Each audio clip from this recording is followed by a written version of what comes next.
Ricardo ordered me to turn around. Song Jian had already been disarmed. Ricardo stepped out of the hole, enjoying his men's cheers like a great hero. Meanwhile, we were forced down the hill with guns pointed at us. Soon, we were pushed into an old machine gun bunker. Besides the entrance, it had 3 small openings for shooting, each less than a foot square. As we were pushed inside, the thick iron door closed loudly with a bang. I made Song Jian steady. "Big brother, are you okay?" He gave a bitter smile. "I caused you trouble. If I had not been shot, they would not have caught us so easily." I also smiled sadly. If anyone caused trouble, it is me. I was foolish enough to trust a bad guy from the Hook Gang and make a deal with Ricardo. Song Jian sighed for a long time and said no more. I checked the 3 shooting openings. Outside, at least 12 men watched, clearly Ricardo's way to make sure we would not escape like last time.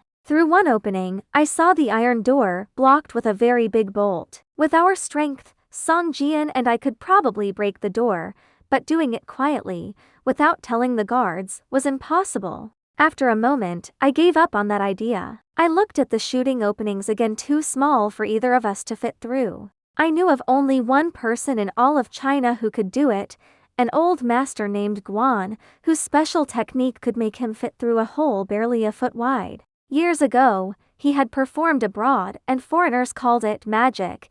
In truth, it was pure Chinese martial arts, beyond their so-called science to explain. Song Jian saw me looking at the openings and guessed what I was thinking. "Wesley, escaping now would be more dangerous than staying here." "Big brother," I said, "have you forgotten our friend's warning?" He nodded. "I remember, quick death is a blessing, but we are not going to die yet." His certainty surprised me. "How can you be so sure?" "When we left," he said, "Ricardo was digging about 10 feet deep on that hill. If the treasure was there, he would have found it by now." My mind worked fast. "You are saying Ricardo has not found the right spot, so he still needs us?" "Exactly," Song Jian said. I frowned. "Those 4 stone markers on the hill perfectly match the words on the 25 steel plates. To me, Ricardo has the right place." "If that is true," Song Jian said, "we are finished." We both became quiet. Song Jian lay on the ground, his leg wound keeping him down. I walked around the wet, hot bunker. As night came, the place became full of mosquitoes. We had to take off our clothes and burn them to make smoke to chase the bugs away. Even with our martial arts training, which let us stand harsh conditions, hunger and thirst were making us weak, along with great tiredness. I lay down, and we both wondered whether Ricardo would find the treasure. About half an hour after dark, footsteps came closer. I rushed to a shooting opening and saw Ricardo coming with a lantern. I lay back down and whispered, "Ricardo is here." Song Jian whispered back, "He is here because he needs us. He probably will not dare come inside. Whatever he says, we will ignore him." "Good idea," I said. "Let him worry, wondering what we are thinking." As we spoke, 2 knocks were heard against the iron door. Ricardo's voice followed. "Sorry for ignoring you. Do you want some food?" Song Jian and I both swallowed hard but stayed quiet. Ricardo gave a dry laugh. "Food is hard to find on Texel Island. You have to work to eat." We did not answer. He waited, then said, "Maybe you are happy I have not found your treasure, but I bet you know the real spot. How about trading that for a big dinner?" He waited, then added, "You might not agree tonight, but in a few days, 3, maybe 4, your mind will change." Song Jian and I looked at each other. Ricardo planned to starve us until we cooperated. We stayed quiet. Ricardo finished his speech and left. Song Jian rolled over on the ground. "Wesley, sleep as much as you can. We will need strength to stand the hunger." I gave a bitter smile. "Big brother, not sleeping is nothing. These mosquitoes will not let us rest anyway. Why not use the time to figure out the treasure's location?" "For what?" he said. "To trade for a meal and then be killed?" I shook my head. "No, we are not going to die yet. Studying it now prepares us." I kept my voice light to make the mood easier. Song Jian said, "Without being at the site, it is hard to know the truth. But one thing is sure, those 4 stone markers are key. If Ricardo has destroyed them, the treasure might stay buried forever. So, sleep." I walked around a bit more, then lay down and forced myself to sleep. The next morning, our hunger and thirst were almost too much to bear. I looked out the door's shooting opening. The guards were eating breakfast canned food, probably old war food, rough stuff. But to me, it looked like a feast, and I could not help wanting to eat. I sat back down, defeated. Song Jian said, "Don't bother looking. Ricardo will probably show up soon." Sure enough, Ricardo appeared at noon, standing outside. Ready to make my deal? Song Jian and I did not answer. I moved to a shooting opening, looking out. Ricardo was dressed very well, looking proud. I felt on the ground for a small stone to throw at him, just to make him suffer a little. Before I found one, Song Jian grabbed my hand, shaking his head. "Wesley, don't let a small feeling ruin the bigger plan." I admired his calm. Last night, I had forced a happy voice to hide my worry, like someone whistling in the dark. Song Jian,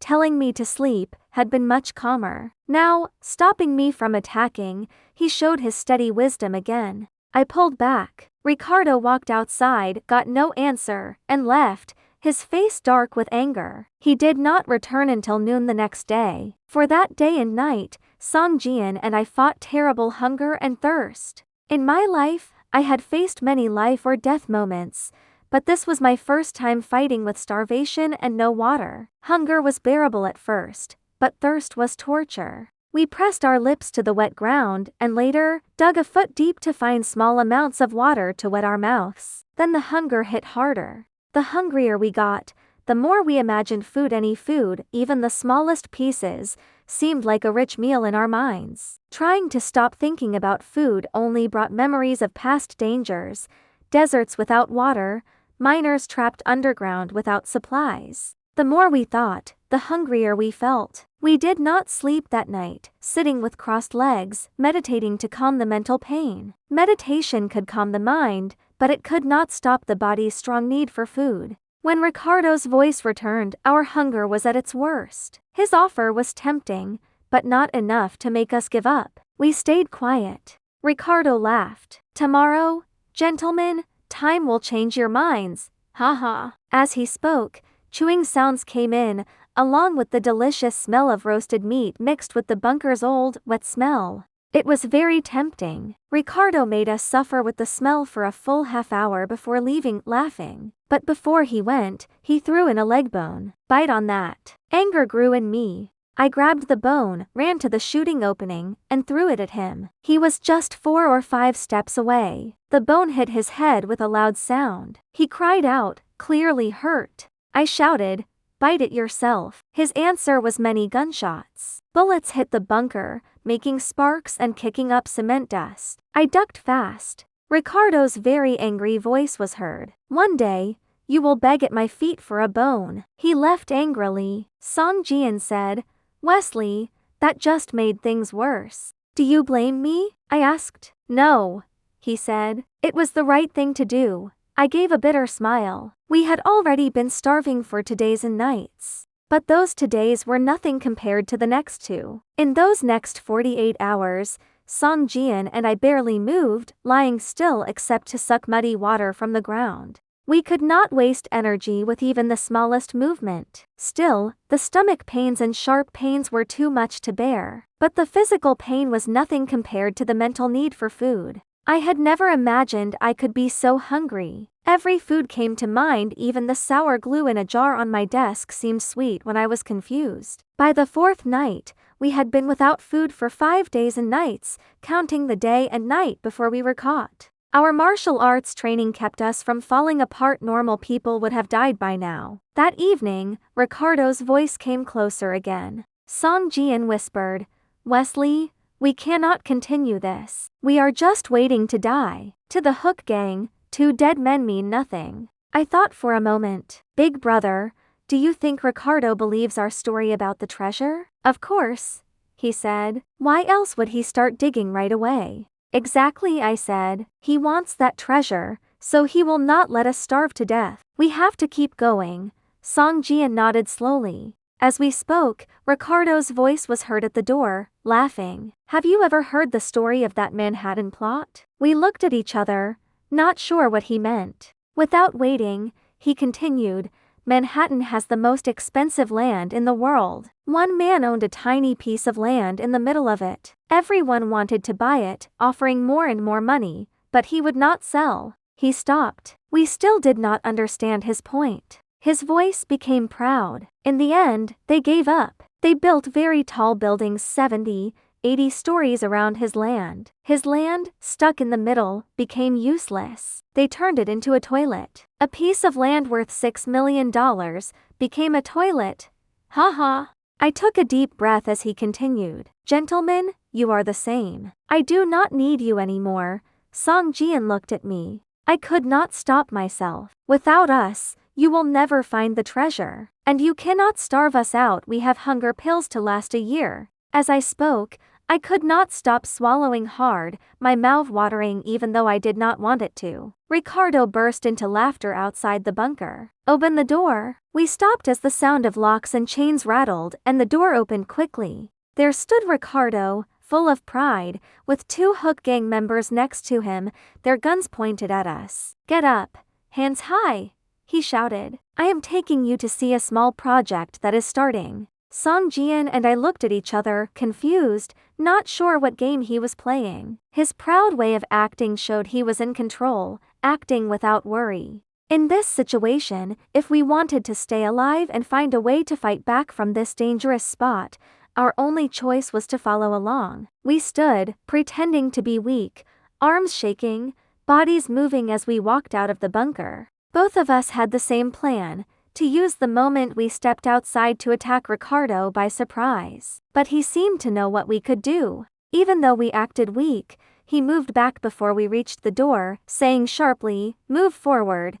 I showed Song Jian a sad smile and walked ahead. Ricardo and several gang members followed, guns pointed at us. One wrong move, and we would be full of bullets. After about a quarter mile, I asked, "Where are we going?" Ricardo gave a mean laugh. "Back to the hill with the 4 stone markers.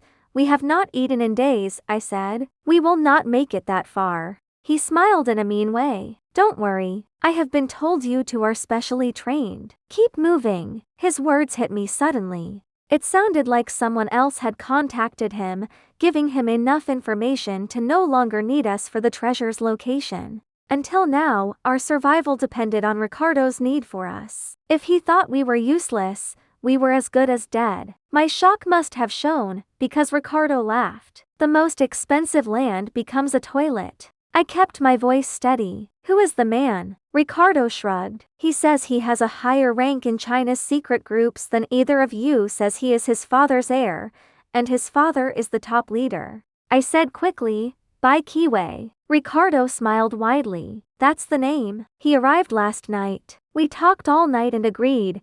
He gets 1 share, I get 9. And he has already found the exact spot." Song Jian and I could only exchange bitter smiles. We had left Bai Kiwei and his 2 men on an empty island, yet somehow he had made it here and met Ricardo. The result was clear. Once the treasure was found, Bai Kiwei would get nothing and would die by Ricardo's hand. But he was too involved to see it.